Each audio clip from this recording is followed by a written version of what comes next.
올 들어서 우리 교회가 이제 전교인 성경 일독을 진행하고 있죠. 읽고도 계시죠? 네.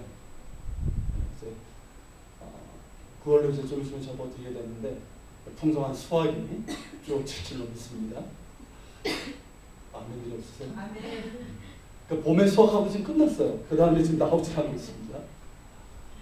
제가 이제 성경 일독을 이렇게 진행을 하면서 깊은 게 뭐냐면 우리 청년들이 성경을 읽고 있다는 거예요. 여기 앞에 1, 2번이 청년이죠. 맞죠? 그리고 이제 오늘 좀 오질 않았어요. 비공식 청년회장도 지금 성경을 읽고 있어요. 이스라엘에 있을 때 한 분이 모태신앙인데 이분은 성경 읽독을 한 번도 못한 모태신앙이었어요. 이분이. 근데 이제 제가 이제 성경 읽독을 하도 강조를 하니까 이분이 읽으시는데 매주 하신 말이 그거예요. 어려워요. 이해가 안 돼요. 힘들어요. 맨날 그래요. 그러다가 이분이 2년 만에 드디어 일독을 하셨어요. 처음으로. 그리고 일독하고 나니까 한 얘기가 조금 보이는 것 같아요. 조금 성경이 이해가 되는 것 같아요. 그러면서 이독을 하겠다라고 그런 얘기를 한 적이 있습니다. 이 성경이라는 것이 처음에는 좀 어렵게 느껴져요. 여러분 솔직히 성경이 재밌습니까? 별로 재미없어요. 창세기, 출애굽기 중간까지 재밌어요. 뭐 그러고 다음에 이제 제사 이야기 나오죠, 족보 이야기 나오죠, 지명. 그러니까 배경을 우리가 모르니까 어려워요. 그리고 이제 그 성경이 번역된 언어들도 어떻습니까? 고어잖아요. 하였더라. 요즘 그래야 되지만 예전은 가라사대 이런 말도 있었단 말이죠. 또 어려워요. 근데 여러분 이 성경을 우리가 읽다 보면 이게 성경이 정말 하나님의 말씀인 건 뭐냐면 읽으면 읽을수록 어떻습니까? 그 안에 깊은 셈이 있는 거예요. 정말 이렇게 목사들 같은 경우는 이 설교를 많이 하지 않습니까? 어떤 본문 보면 굉장히 많이 설교하는 본문이고 그 본문을 보면 딱 뭐가 나오는지 착착착 주어지는 말씀들이 있어요. 근데 그 말씀을 차분히 이렇게 묵상하다 보면 거기에서 정말 깨닫지 못한 은혜가 있고 새로운 셈이 솟아나는 것을 발견하게 됩니다.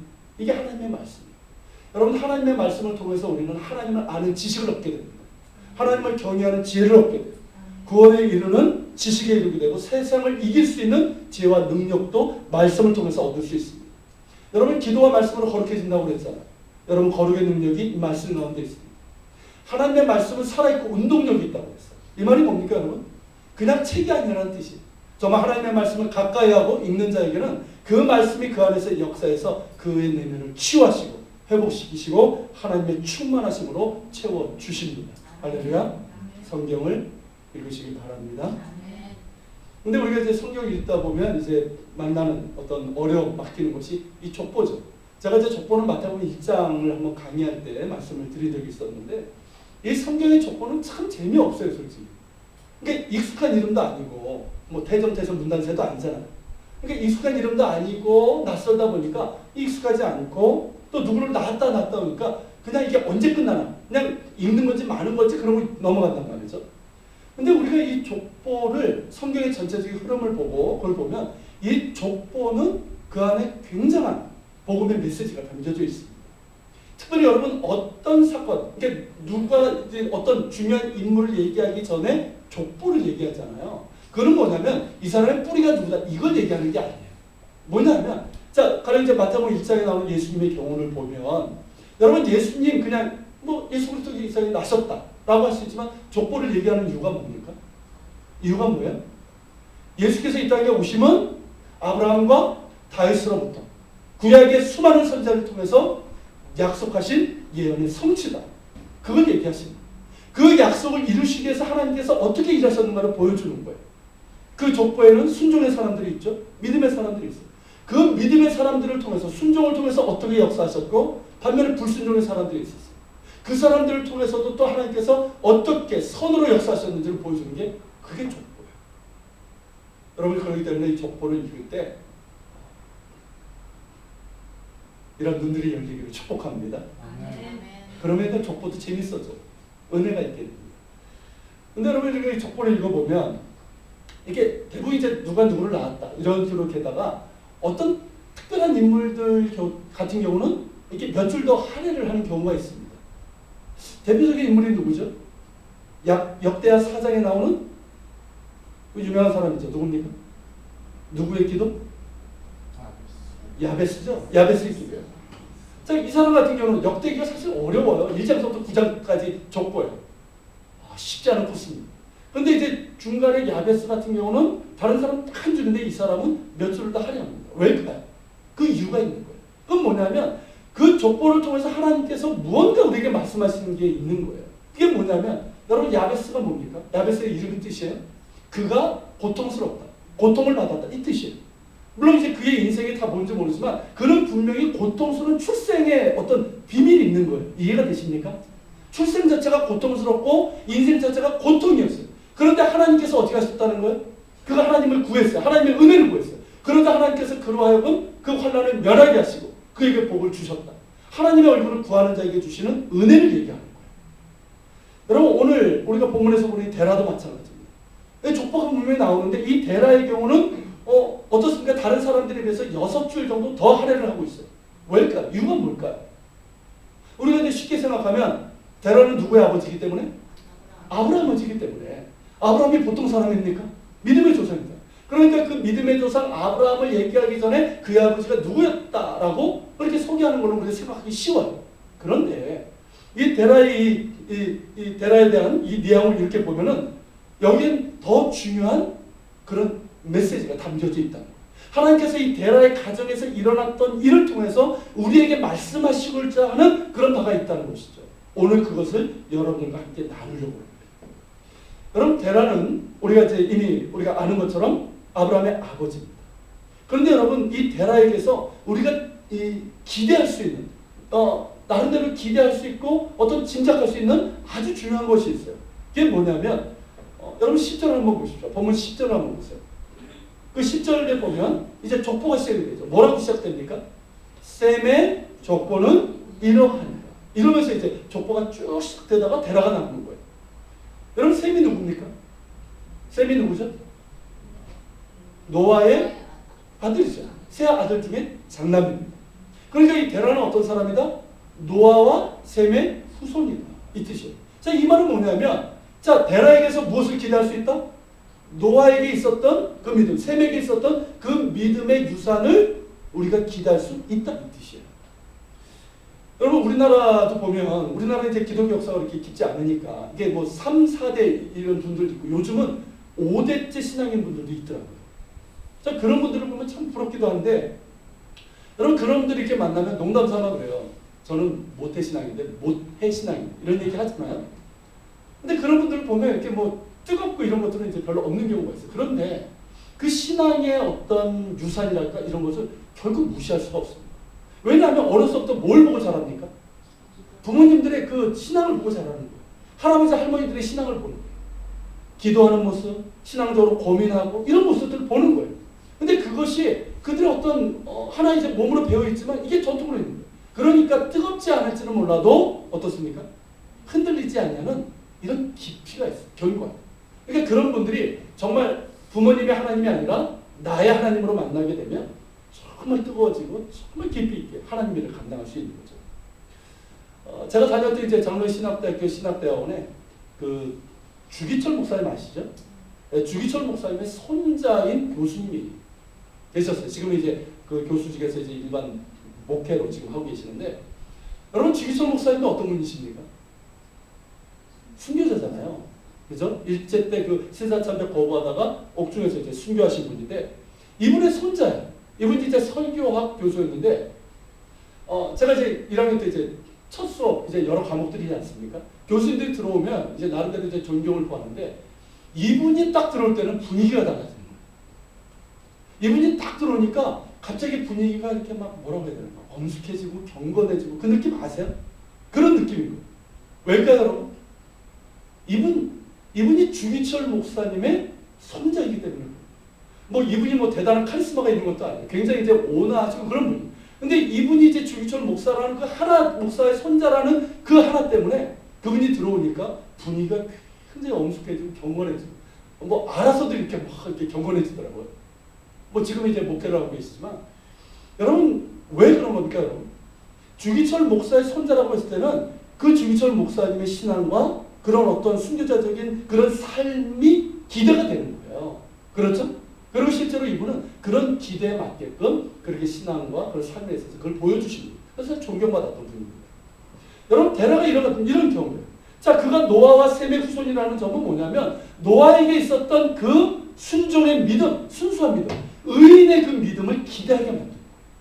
물론 이제 오늘 본문의 짧은 기록 가지고는 데라가 직접 하나님의 부르심을 받았는지 특별한 어떤 신앙적인 체험을 했는지는 우리가 알 수 없지만 적어도 노아로부터 내려온 신앙의 유산이 그에게 있었을 것이다 라는 그런 기대를 하게 되는 겁니다.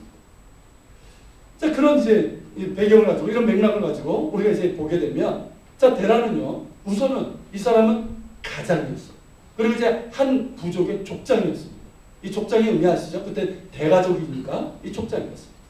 자, 이처럼 가장이자 족장인 데라에게는 세 아들이 있었습니다. 누굽니까? 아브람, 나홀, 하란. 이 세 아들이 있었어요. 뭐 누구하고 비슷한데 이 세 아들이 있었어요. 근데 이제 본문에 보면 그의 가정에 이 세 가지 일이 일어나게 됩니다. 그 첫째가 27절 말씀인데요. 같이 보겠습니다. 데라의 족보는 이러합니다. 데라는 아브람과 나홀과 하란을 낳고 하란은 롯을 낳았습니다. 자, 세 아들을 낳았는데요. 자, 보세요. 누가 아들을 낳았다 또? 하란이 롯을 낳았다. 자, 여기 보면 순서를 보십시오. 아브람과 나홀과 하란이에요. 자, 이렇게 보면 여러분 누가 막내입니까? 하란이 막내입니다. 그런데 여러분 아브람과 나홀은 뭐 아들 낳았다는 그런 기록이 없는데 누구만? 하란만 아들 낳았다. 롯을 낳았다. 이렇게 나옵니다. 자, 이 말은 뭘 얘기합니까? 아직 형들이 장가들기 전인데 막내 하란이 어디서 덜컥 아들을 낳아가지고 집에 왔다. 이 뜻이에요. 요즘 말로 하면 뭐라고 합니까 이것을? 사고쳤다. 뭐 이런 얘기가 나죠. 근데 여러분 이것이 뭐 요즘은 이렇게 뭐 볼 수 있다고 하지만 여러분 그 당시의 풍속에서는 이런 경우는 용납이 안 되는 거예요. 아우가 형을 제치고 먼저 짝을 보는 법이 없습니다. 우리나라도 사실 그러지 않았습니까? 형들은 아직 결혼 전인데 아우가 먼저 결혼한다? 이거는 당시의 풍속으로 생각할 수 없는 일이에요. 게다가 형들은 아직 결혼도 안 했어요. 그런데다가 결혼도 하지 않은 이 막내, 하나님 결혼을 했다면 뭘까? 막이 먼저 자식을 가지고 낳아가지고 집안으로 데리고 돌아왔다. 이것은 그 당시 기준으로 하면 아주 수치스러운 일로 여겨졌습니다. 무엇을 의미하냐면 데라의 집안의 질서가 지금 흔들리고 있다는 거예요. 흔들리고. 여러분 가정에 지금 문제가 생기고 있다는 거예요. 그런데 여러분 데라의 가정에 흔들리는 이 비극이 여기서 끝나지 않습니다. 문제는 또 다른 문제를 가지고 온다고 그러죠. 자, 형들을 제치고 이 아들을 덜컥 낳아가지고 들어온 이 데라가 이 가정에 더 큰 슬픔을 줍니다. 그게 뭐냐면 28절에 나오죠. 같이 읽겠습니다. 하란은 그 아비 데라보다 먼저 고향 갈대아인의 우르에서 죽었다. 자, 어떤 비극이 벌어집니까? 이 핏덩이 손자 롯을 데리고 온 이 아들 하란이 갈대아 땅 우르에서 그만 죽고 만다. 여러분 갈대아 우르가 어떤 곳입니까? 여러분 우리가 이제 지리 공부에서 이제 공부를 했지만 이 지도에서 다시 보시면 바로 여기에 우르에 이게 이제 아브라함의 이제 루트인데, 여러분 이 우르서부터 이 지역 여기 하란에 이르는 이 지역 여기 이제 유프라데스 강이 있고 이쪽에 티그리스 강이 있지 않습니까? 메소포타미아 문명이에요. 세계 4대 문명이고 최초의 문명이고 최초의 도시가 있었던 곳이에요. 여러분 이 우르는 어떤 곳이냐면 이 유프라데스 강과 티그리스 강이 만나는 지점이에요. 그래서 거기에는 뭐냐면 이 두 강이 만나면서 이 퇴적물이 쌓이지 않습니까? 그것이 굉장히 비옥한 땅이에요. 이 우르는 이 갈대아 지방, 이 메소포타미아 지방의 가장 중심되는 문명 도시입니다. 자, 거기에 데라가 살고 있었다는 겁니다. 그렇다면 여러분 뭘 의미합니까? 그 문명의 혜택을 누리면서 풍요로움을 누리던 그 갈대아 우르에서 여러 면에서 부족함이 없는 것 같은 그 상황에서 갑작스럽게 예기치 않은 비극이 그의 가정에 찾아왔다는 거예요. 여러분 자식을 앞서 보내는 이 비극은요, 이것은 말로 할 수 없는 아픔이라고 하지 않습니까? 여러분 자식이 죽으면 어디 묻는다? 땅에 묻는 것이 아니라 가슴에 묻는다고 그러잖아요. 그만큼 이 슬픔과 아픔은 이루 헤아릴 수 없다는 거예요. 제가 예전에 한국에 있을 때 제가 이제 그 섬기던 교회에서 노부부가 계셨어요. 이분들이 이제 교회를 나오시기 몇 해 전에 외아들이 있었는데 외아들 부부가 교통사고를 해서 죽었어요. 그러니까 평생을 외아들만 보고 사신 분이에요. 그러니까 그 특별히 그 할머니는 그 충격으로 인해서 심한 우울증에 시달렸습니다. 그러다가 이제 교회를 나오시면서 하나님의 사랑을 많이 이제 치유가 됐지만 여전히 아들을 생각하면 어떻습니까? 눈물 나오는 거예요. 근데 그분이 이제 저를 굉장히 좋아하셨어요. 제 교구도 했지만 저하고 나이가 비슷했어요. 그러니까 아들이. 그러니까 이제 제가 가면 이제 저를 참 좋아하시면서 저만 보면 울어요. 그래서 이제 신방 가서 이제 같이 울고 그리고 이제 기도하고 위로하고 그렇게 또 돌아오곤 했는데 여러분 이렇듯 사랑하는 자녀를 잃는 아픔은 가장 큰 아픔이에요. 여러분 세월호 유족들의 그 부모들의 아픔이 그것 아닙니까? 여러분 데라가 그런 아픔을 경험한 거예요. 자, 자신의 자식의 죽음을 지금 면전에서 목도한 그 비극의 주인공이에요. 먼저 가는 아들을 말없이 봐야 했던 가련한 아버지입니다. 여러분 하나님의 죽음에 대해서 데라가 어떻게 반응했는지는 우리는 알 수 없지만 이 짧은 구절에서 우리는 인생의 아픔을 짐작할 수 있는 거예요. 자, 고대 문명의 중심지. 아무것도 부족함이 없을 것 같은 그 풍요롭고 비옥한 그 환경 속에서 문제가 없을 것 같은 환경 속에서 갑작스럽게 문제가 생기고 그러면서 아들을 잃는 그 비극이 일어나게 됩니다. 그렇기 때문에 여러분 이 데라의 이 족보는 뭐냐면 우리에게서 일어나는 인생의 위기를 다루고 있는 그런 말씀이라고 할 수 있습니다. 그런데 여러분 이 인생의 위기가 또 이어지게 됩니다. 자, 데라의 가정에 이제 두 번째 사건은 뭐냐면 아들들을 장가 보내면서 일어난 사건이에요. 자, 이 막내 아들이 죽은 다음에 이 데라는 어떻게 하냐면 이 두 아들, 첫째 아들과 두 아들을 서둘러 장가를 보냅니다. 장남인 아브라함은 사레, 둘째 아들 나홀은 밀가라는 여인을 아내로 받아서 이제 장가를 보내게 됩니다. 근데 여기에서 또 다른 문제가 터져요. 그게 30절이에요. 여기 이제 갈대아 우르의 보원도입니다. 굉장히 번화한 도시였어요. 자, 30절 같이 읽겠습니다. 사레는 임신하지 못함으로 자식이 없었다. 자, 며느리 사레, 이게 사레가 나중에 사라가 되지 않습니까? 우리가 아는 것처럼 아이를 낳지 못했어요. 임신하지 못했어요. 근데 여러분 이것이 데라의 입장에서 보면 누구의 책임이냐면 자신의 책임이에요. 여러분 우리나라에서는 며느리가 자식을 낳지 못하면 누구의 책임입니까? 며느리 책임이야.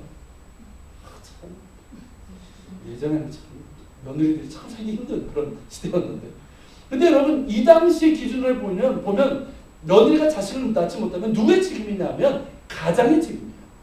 자, 아들이 장가를 들었어도 아들이 이제 부모와 같이 살고 있는 가정. 그러면 여러분 대가족, 이 족장 사회 아닙니까? 그 족장에게 그 책임이 있는 거예요. 자, 여러분 이 아들을 잃은 이 데라의 비극이 부모로서 겪는 비극이라면 이 장손을 잊지 못하고 있는 이 데라의 처지는 뭡니까? 족장으로 당하는 수치에 당하게 돼요. 왜냐하면 이거는 수치면서 큰 손실이에요. 왜냐하면 그 당시에는 여러분 어떤 사회입니까? 고대 사회는 노동력의 사회예요. 그렇죠? 이 노동력이 굉장히 중요한 사회입니다. 그렇기 때문에 아들이 많을수록 자손이 많을수록 그 노동력이 힘에 강해집니다. 아들이 많을수록 집안이 더욱더 강해집니다. 저희 집 같은 경우 고대에 좀 있었어야 되는데 여러분 이 유목민 사회에서 농경 사회에서 아들이 많다는 건 그만큼 일꾼이 많다는 것이고 그리고 유사시에는 뭡니까? 전쟁 용사가 많다는 뜻이에요. 그런데 여러분 자 아들을 잃었어요. 게다가 있어야 될 후손도 잊지 않게 됐어요. 이거는 뭘 얘기합니까? 대의 삶에 닥친 위기를 얘기하는 거예요. 자, 가정의 질서가 무너졌습니다. 자, 사랑하는 아들의 죽음으로 슬픔이 그 가운데 있어요. 아들도 죽고 장소도 잊지 못해요. 그러면서 비옥한 그 땅에서 그 생산력이 부족한 그런 거죠. 그러면서 집안의 권위도 무너지고 경제는 또 점점 더 기울어가는 그런 현실이에요. 그러면서 삶의 기초가 되는 무언가가 지금 흔들려버리는 상실해버린 그런 모습이죠. 삶의 기본적인 요소에 빨간불이 들어오고 적신호가 켜진 그런 상황이라는 겁니다. 그런데 여러분 생각해보면 이것이 다만 데라만의 이야기일까요? 데라의 가정에만 이런 삶의 문제들, 정말 삶의 어떤 중요한 기초가 흔들리는 그런 어떤 적신호가 켜질까요? 그렇지 않단 말이죠. 우리도 그렇지 않습니까? 우리의 삶도 어떻게 보면 우리 잘 되는 것 같아요. 별 문제 없는 것 같아요. 아, 이 정도면 뭔가 된 것 같아요. 그런데 어떻습니까? 갑작스럽게 어떤 문제들이 터지기 시작합니다. 근데 문제라는 것이 항상 어떻습니까? 하나가 터지면 연달아서 터져요. 꼬리를 물고 터집니다. 그런 이 데라와 똑같은 경우는 아니겠지만 데라와 비슷한 경우는 우리도 경험할 수 있다는 거죠. 그렇지 않습니까? 어떤 삶의 중요한 어떤 기초들이 흔들리는 무언가 그런 어려움이 우리에게 찾아올 수 있다는 거예요. 그런데 여러분 이러한 때에 이런 위기가 여러분들에게 찾아온다면 여러분들은 어떤 행동을 취하시겠습니까? 이 위기의 순간에 데라는 이런 행동을 취합니다. 31절인데요. 같이 보겠습니다. 데라가 그 아들 아브라함과 하란의 아들인 그 손자 롯과 그의 며느리 갈대아의 우르를 떠나 가나안 땅으로 가보자 하더라. 자, 지금 데라는 어떤 결심을 합니까? 고향 땅을 떠날 결심을 합니다. 그렇지 않겠습니까? 자, 가정의 질서가 무너지고 그러면서 집안의 권위가 지금 무너졌어요. 사람들에게 수치가 된 거예요. 자, 그런 가운데 뭐 아들도 있고 후손도 있지 못하는 그런 가운데서 거기에 있을 만한 이유가 없는 거예요. 새롭게 출발하고 싶은 거예요. 그래서 결국은 이 데라는 그때에 이제 다른 곳으로 고향을 떠나서 다른 곳으로 갈 결심을 하게 됩니다. 근데 여러분 묘하게도 바로 이때에 데라의 아들 아브라함이 하나님의 부르심을 받게 된다는 거예요. 여러분 이 창세기에는 기록되어 있지 않지만 사도행전 7장에 보면 하나님께서 이때 아브라함에게 나타나셔서 갈대아 우르를 떠나라고 명령하셨다고 기록되어 있어요. 그리고 데라가 죽은 후에 그 하란이죠. 그러니까 하란에서 다시 한번 아브라함을 부르신 걸로 기록되어 있습니다. 그러니까 아브라함을 두 번 부르신 거예요. 갈대아 우르에서 한 번, 하란에서 한 번. 이렇게 부르신 거예요. 유대인들도 그렇게 이제 인정을 하고 있습니다. 여러분 한번 생각해 보십시오. 자, 데라의 가정은 지금 계속되는 비극으로 인해서 슬픔과 아픔을 당하고 있어요. 자, 그런 가운데서 어떤 삶의 어떤 기초가 흔들리는 그 상황에서 데라는 고향을 떠날 결심을 합니다. 새로운 땅으로 가겠다. 내 새로운 곳으로 가겠다. 근데 그때 하나님께서 아브라함을 부르셨다. 뭘 얘기하는 겁니까, 여러분? 이 데라가 갈대아우르를 떠나고자 한 결정은 데라의 어떤 상황이나 그 자신만의 결정 때문이 아니라는 뜻이에요. 바꿔 말하면 하나님께서 아브라함을 부르셨고 아브라함이 이 사실을 아버지 데라에게 말하자 데라가 동의했다는 것을 의미합니다. 물론 그의 상황이 더욱 갈대아우르를 떠나고자 하는 어떤 그런 이제 상황으로 이제 됐긴 했지만 하나님의 부르심이 먼저라는 거예요. 이해가 되십니까, 여러분? 하나님의 부르심이 먼저 있었고 그런 가운데서 그 상황이 진행이 되면서 어떻습니까? 데라가 자기 마음도 그랬지만 하나님의 부르심을 얘기하는 장남 아브라함의 이야기를 듣고 떠날 결심을 할 수 있었다는 거예요. 여러분 이것이 무엇을 의미하냐면 여러분 이 사건은 뭘 보여주냐면 고통 가운데 일하시는 하나님의 섭리를 우리에게 보여주는 거예요. 자, 한 가정이 비극을 당하고 그리고 쓰러져가는 상황에서 하나님께서는 새로운 역사를 시작해 나가십니다. 우리의 고통 가운데 우리가 고통 가운데 있을 때 하나님께서는 그 선하신 뜻에 따라 새로운 축복을 준비하신다는 거예요. 여러분 한 아들이 죽음으로 슬퍼하는 데라의 가정에 또 다른 아들 아브라함을 통해서 믿음의 가문을 일으켜 주실 것이라고 약속을 하셨어요. 장손을 잊지 못하는 그 수치를 당한 데라 가정에 축복의 아들을 주시겠다라고 약속을 하셨어요. 경제적인 어려움을 당한 데라의 가정에 복의 근원이 되게 하겠다 하는 약속을 주시고 약속의 땅 가나안을 보여주십니다. 여러분 우리 그리스도인들이 고통 가운데 소망을 가지는 이유가 뭡니까? 여러분 우리에게도 이런 위기가 찾아올 수 있단 말이죠. 이런 비극과 이런 슬픈 연이어서 터지는 이런 문제들이 찾아올 수 있어요. 그럼에도 불구하고 여러분 우리가 소망을 가지는 이유가 뭡니까? 그 순간에 하나님께서 함께 하시기 때문입니다. 믿으십니까 여러분? 하나님의 은혜가 그 가운데 있기 때문에 그래요. 물론 상황은 힘듭니다. 어렵습니다. 고통스럽습니다. 그러나 그 고통의 순간에 하나님께서 나와 함께 하시고 나를 위해서 새로운 계획을 갖고 계시고 새로운 축복을 주시고자 일하신다는 것, 이것을 믿기 때문입니다. 여러분 이런 믿음과 소망이 우리 가운데 굳건할 수 있기를 바랍니다. 아멘. 여러분 성경에는요 이 길 떠나는 사람들의 이야기가 많습니다. 어떻게 보면 이 성경은 뭐냐면 하나님의 부르심에 따라서 길을 떠난 사람들의 이야기예요. 뭐 우리가 이제 아는 것처럼 기근을 피해서 애굽으로 내려갔던 야곱의 일가 이야기가 있고 또 이제 400년이 지난 다음에 그 대민족을 이루어서 다시 가나안 땅으로 가는 이야기가 있습니다. 그리고 이제 원수에 의해서 낯선 땅으로 끌려가는 바벨론으로 끌려가는 이야기가 있고 하나님의 은혜로 다시 돌아오는 이야기가 있어요. 근데 여러분 이러한 이야기의 한 가지 공통점이 뭐냐면 위기 때마다 어떤 위기 때마다 그들은 새 땅을 찾아 길을 떠나게 되었다는 거예요. 그들에게 있어서 비극은 삶의 종주고 끝장이 아니라는 것입니다. 오히려 새로운 길을 향한 방향 전환이었어요. 여러분 고통이라는 것은 새로운 상황을 개척해 나가도록 만드는 삶의 방향 전환입니다. 여러분 신앙이라는 것은 우리의 삶을 가둬버리는 감옥이 아니에요. 실패라는 것은 나를 나락으로 빠져들이는 구덩이가 아닙니다. 오히려 그것은 하나님과 함께함으로 하나님께서 나와 함께 하심을 기억하면서 하나님께서 함께 하심으로 더욱더 강건해지는 인생을 배우도록 만드는 교과서입니다. 그렇기 때문에 여러분 우리 그리스도인들은 고통을 두려워하지 않습니다. 우리도 실패할 수 있어요. 우리에게도 위기가 찾아올 수 있어요. 그러나 두려워하지 않습니다. 거기에 갇혀버리지 않습니다. 왜냐하면 그것은 끝이 아니라 새로운 출발점이기 때문입니다. 여러분 데라는 길을 떠납니다. 그의 상황도 그랬지만 하나님의 부르심에 따라서 새로운 마음을 가지고 출발을 합니다. 자, 갈대아 우르를 떠나 가나안 땅으로 가고자 했다고 했습니다. 여러분 떠난다, 가고자 했다라는 이 말은 순례자의 용어예요. 이 말은 뭐냐면 그냥 한 번 떠난 게 아니라 우리가 이제 복음성에서 얘기하는 것처럼 오늘은 이거, 내일은 저 계속해서 끊임없이 떠나는 것을 얘기합니다. 자, 이 단어의 의미를 보면 자, 이 데라는 갈대아 우르를 떠나서 계속해서 어디로 갑니까? 하나님께서 보여주시는 땅, 약속의 땅으로 갑니다. 계속해서 갑니다.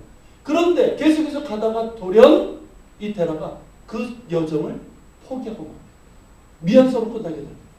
여러분 그것을 보여주는 게 31절 하반절입니다. 같이 읽겠습니다.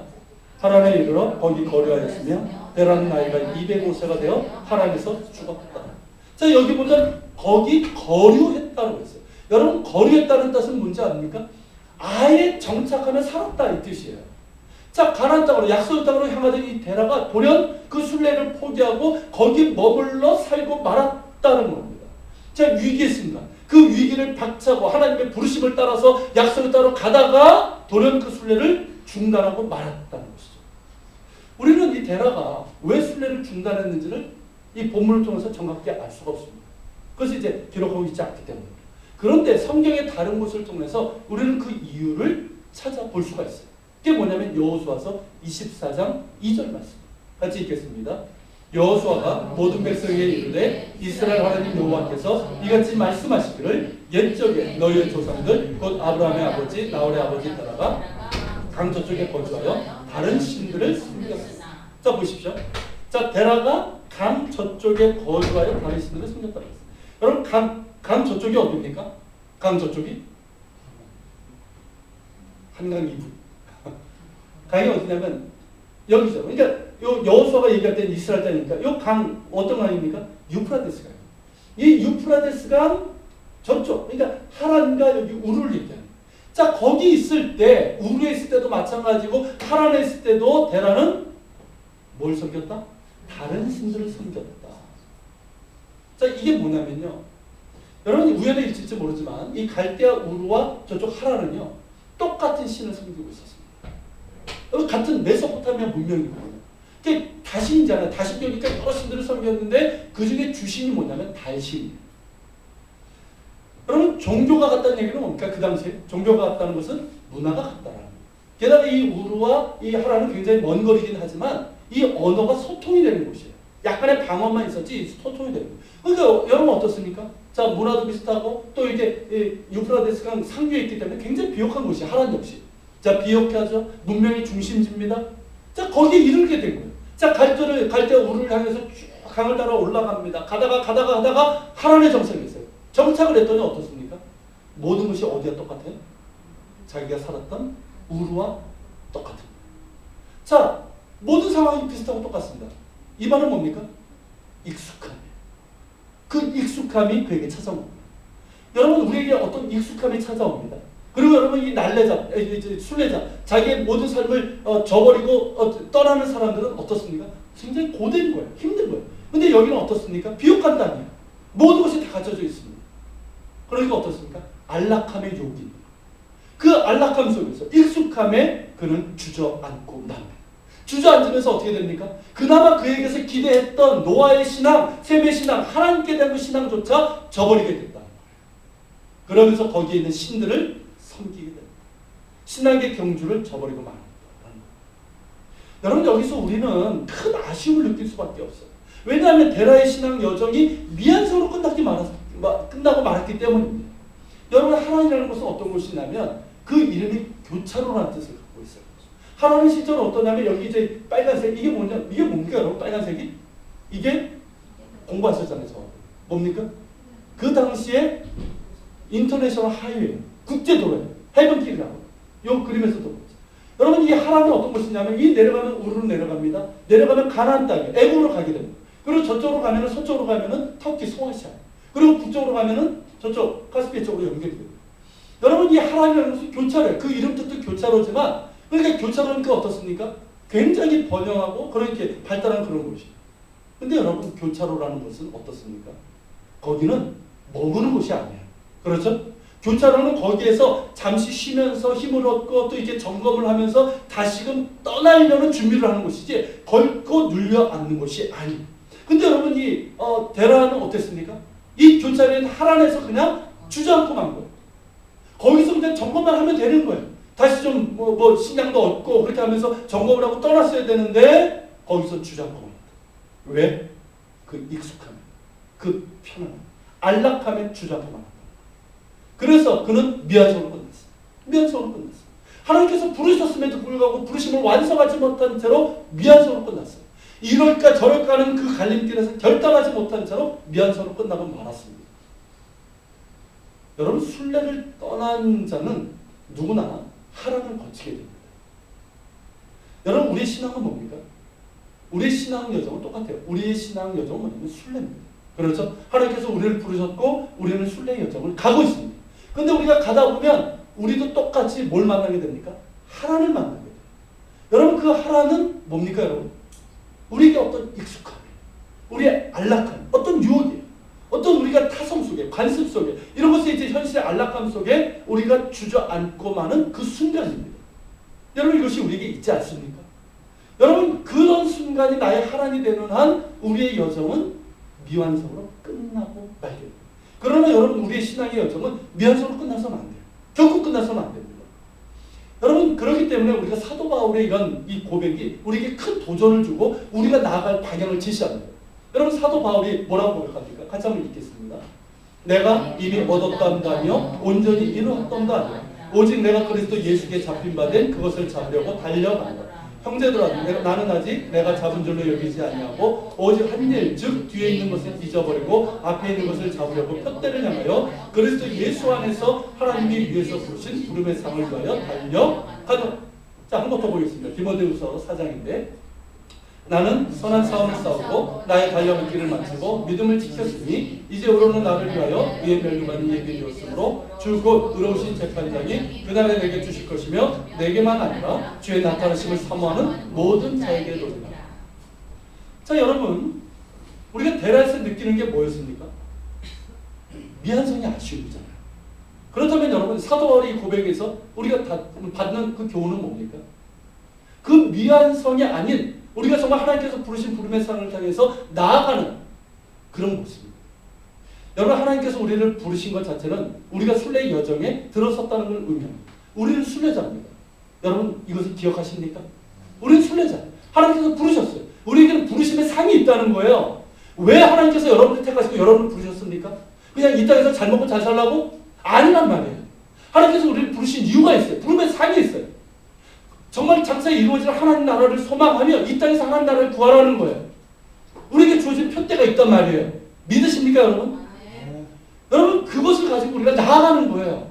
우리는 순례의 길을 가고 있어요. 이건 위대한 거예요. 순례의 여정을 내가 떠났다? 위대한 겁니다. 근데 문제는 뭐냐면 우리에게도 똑같이 하란을 만날 수 있다는 거예요. 여러분, 이것은 늘 있습니다. 그렇지 않습니까? 하란이라는 건 우리가 봤지만 익숙함이에요. 우리가 신앙생활을 하면 어떻게 됩니까? 익숙해집니다. 타성해졌습니다. 교회 다니는 것이 신앙생활하는 게 하나의 습관이에요. 예배가 하나의 습관이에요. 타성해져져 버립니다. 우리가 무엇을 하면 하나님을 향해서 십자가를 보면서도 어떻습니까? 처음에는 십자가 볼 때, 은혜를 볼 때는, 은혜 받을 때는 십자가를 보면서 눈물을 흘리고 정말 하나님의 은혜 감사했지만 어느 순간 십자가를 봐도 아무런 감흥이 없어요. 말씀을 들을 때 처음에 어땠습니까? 얼마나 꿀보다 달았습니까? 근데 나중에 어떻습니까? 말씀이 들어오지도 않고요. 말씀을 판단하고 있어요. 여러분, 이런 것들이 하나님. 또 우리에게 유혹이 있습니다. 얼마나 많은 유혹이 있습니까?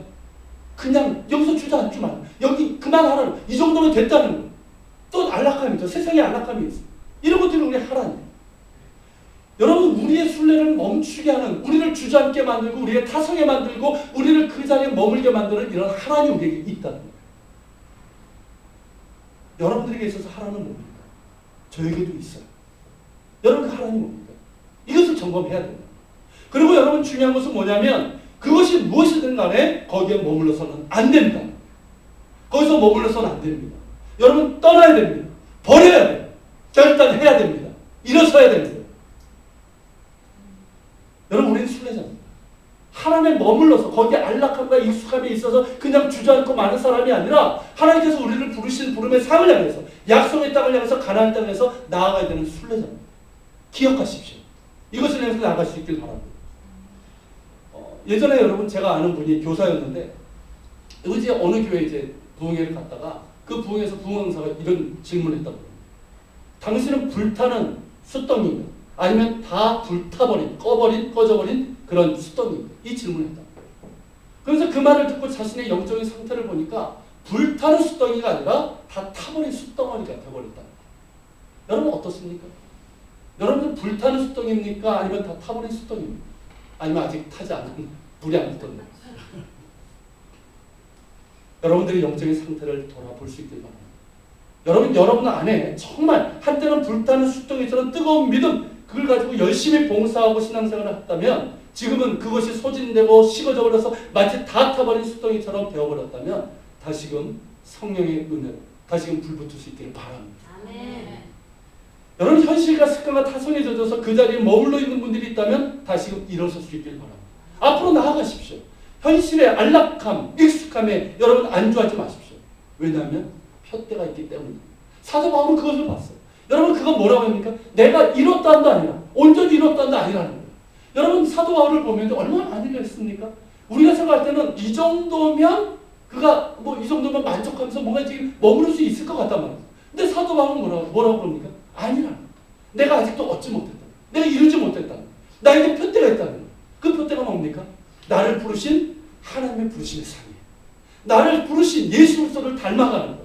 나를 통해서 이루고자 하시는 하나님의 거룩하신 뜻이에요. 하나님의 나라예요. 이것을 바라보면서 그는 나아갔다는 거예요. 그러니까 여러분 사도 바울은 어떻습니까?